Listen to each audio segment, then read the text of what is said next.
Okay, so here we go with heat shrinking. I usually buy a couple different colors. One thing I'll talk about is that now you can't tell which is positive or negative if I hadn't always put that resistor on the positive. And positive for me always gets red, negative always gets black. So I'm always aware of what's going where. Shrink wrap or shrink tube also comes in different colors as well. I've been going through a bunch of different kinds, and this is just what I have on hand. It doesn't really matter what color it is.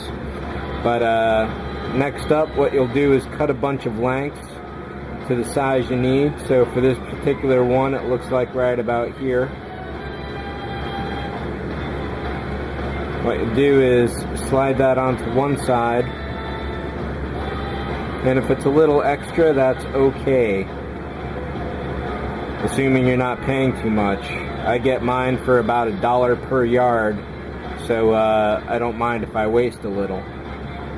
And as for my wiring job here, I'm sure people that know what they're doing would look at this and say that's a total mess. They'd have their lead cut down to like an 1/8 inch, maybe a quarter. I've got mine at a full 1/2 to 3/4, and it'd just be overall nicer. But this is the sloppy way that I do it.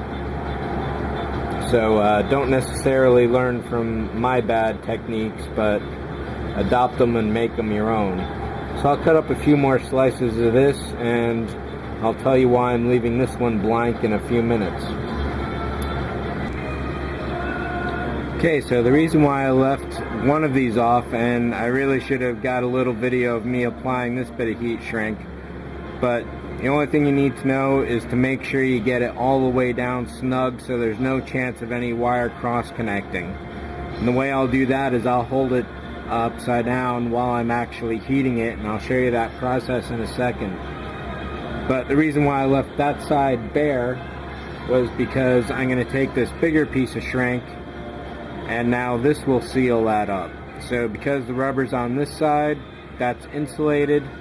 Now putting this over both sides, this clamps the wires together and makes sure everything is insulated well. So I've already put a bunch of these together. So this is a hot air gun, heat gun. It's basically a hair dryer. 1500 watts, 500 Celsius. So you don't want to have this pointing at anything that can catch fire, because it will catch fire.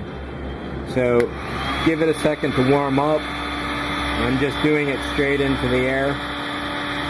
Then when it's hot enough after a few seconds, the heat shrink will form around nice and snug, and it's done. Move on to your other ones.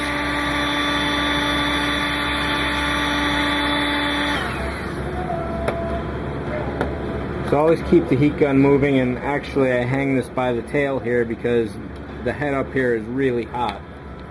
So let me deal with that moment for safety reasons, because I don't want to burn the place down. So you can see the shrink has totally snugged everything up. This is now a totally stable light setup circuit essentially, and we're ready to go. So this will stay hot for a few seconds afterwards. You can see how this wire is trying to burst out there. In really tight situations, this is not totally the best way to go. And in those cases, what you want to do is maybe put a little black electrical tape around one wire, use the thinner shrink around both of them, and then put your resistor downstream elsewhere. So I don't want to confuse which ones these are, because there's really no way to tell anymore. So I'll trim up some leads here, and we'll go to the next video, which is going to be laying everything out. See you in a minute.